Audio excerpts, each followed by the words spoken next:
Hello नमस्ते। हम नूतन कर अपन पूरा मिथिलावासी के गोर लगे छी। एखन हम एकटा बेटी के जखन सीथ नोताई अछि मरबा पर कुमरन के राति में, तो ओहि काल में ई गीत गायल जाइ अछि। तो हम अखन एकटा सीथ नोतऽ के गीत गाबै छी। कोशिश कर रहल छी जे अहाँ सबके नीक जरूर लागत। अगर नीक लागे तो लाइक शेयर जरूर करब। तो सुनू अखन एकटा सीथ नोतऽ के गीत। निसा शांत अछि दिशा शांत अछि, चुप चुप नभ में चमकल चान। निसा शांत अछि दिशा शांत अछि, चुप चुप नभ में चमकल चान हे। तारा गण सिंगार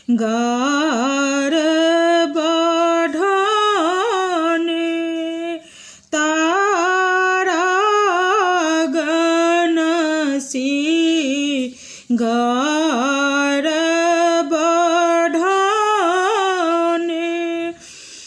सीथ नोताओल समय जूहे आहे। सीथ नोताओल समय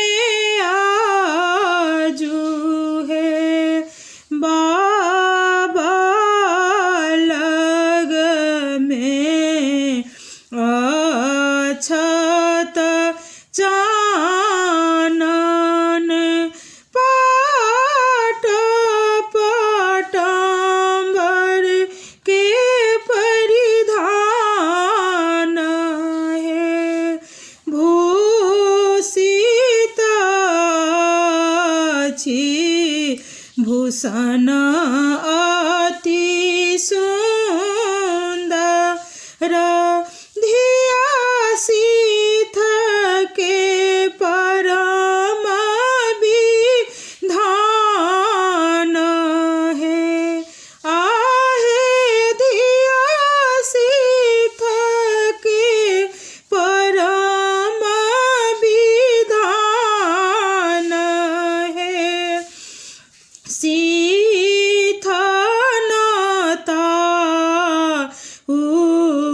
शुभ शुभ बाबा मरबा बैसल धिया सुंदरी है। सीथ नोताऊ शुभ शुभ बाबा मरबा बैसल धिया सुजान है। धिया माथ के केस सुंदर, धिया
साजल धिया के शुभ कर सिंदूर साजिल आजू है सीता रहत साजल धिया के शुभ कर सिंदूर साजू आजू है आहे शुभ करू सिंदूर साजू आजू है। धन्यवाद। अगर नीक लागे तो लाइक शेयर जरूर करो।